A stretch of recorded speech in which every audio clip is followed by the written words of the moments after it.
जब जल ही जल था, जब जल ही जल था, प्रलय काल में शेष साई नारायण भगवान, नारायण भगवान किसे कहते हैं? नारासु ऐनम यस्य से नारायण, जिसका जल में घर हो, जल में वास हो, उसी को नारायण कहते। नारासु ऐनम यस्य से नारायण। वो विष्णु भगवान से सैया पे सोए हुए हैं, योग निद्रा भगवती चारों तरफ उनके निद्रा के वशीभूत हो गए हैं।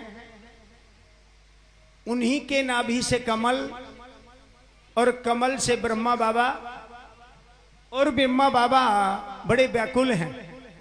आकाशवाणी होती है ता अक्षर और पा अक्षर की, तप करो तप करो।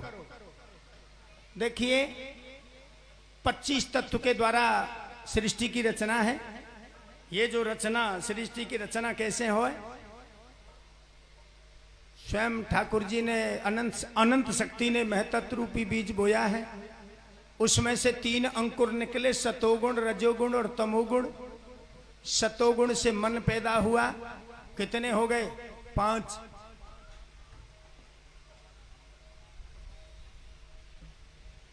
महतत्व से अहम तत्व निकला। सतोगुण, रजोगुण, तमोगुण। सतोगुण से मन पैदा हुआ, रजोगुण से ज्ञान इंद्री और कर्म इंद्री पैदा हुई 10। तमोगुण से पृथ्वी, जल, तेज वायु, आकाश।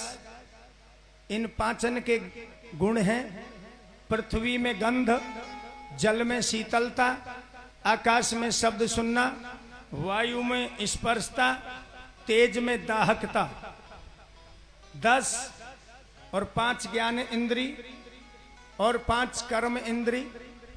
10, 20 महतत्व, अहम तत्व, सतोगुण, रजोगुण, तमोगुण और सतोगुण से मन पैदा हुआ। ऐसे 25 तत्व का अंड बन करके जल में हजारों वर्ष तक तपस्या करता रहा।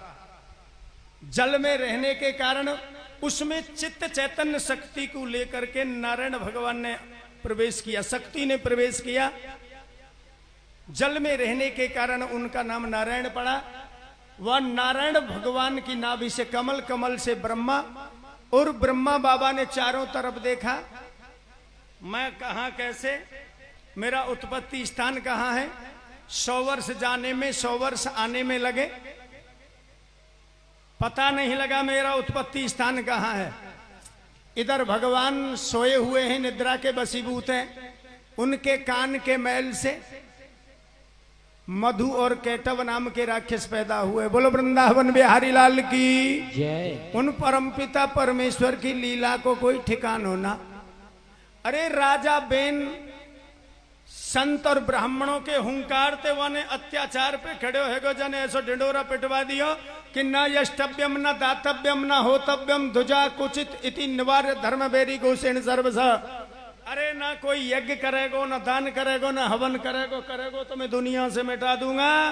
तो ब्राह्मण संत दुखी है गए, और ब्राह्मण संतों ने दुख पाके अर्थात क्रोध में आके और हुंकार से साप दे दिया, जा तेरी मृत्यु हो जाए। पहले तो राजा के अत्याचारों से प्रजा पीड़ित थी, अब राजा के हीन प्रजा हो गई तो ज्यादा व्याकुल हो गए। बिना राजा के प्रजा कैसी? तो वह राजा बेन का मंथन किया है। पैरों का जब मंथन हुआ तो निषाद पैदा हुए हैं, और दाएं अंग से, दाएं अंग के मंथन से पृथु भगवान, और बाएं से अर्ची नाम की देवी, वो स्वयं साक्षात लक्ष्मी जी हैं, वो साक्षात विष्णु के अवतार हैं। उन्होंने आगे चल करके सृष्टि की रचना करी। बोलो पृथु भगवान की जय।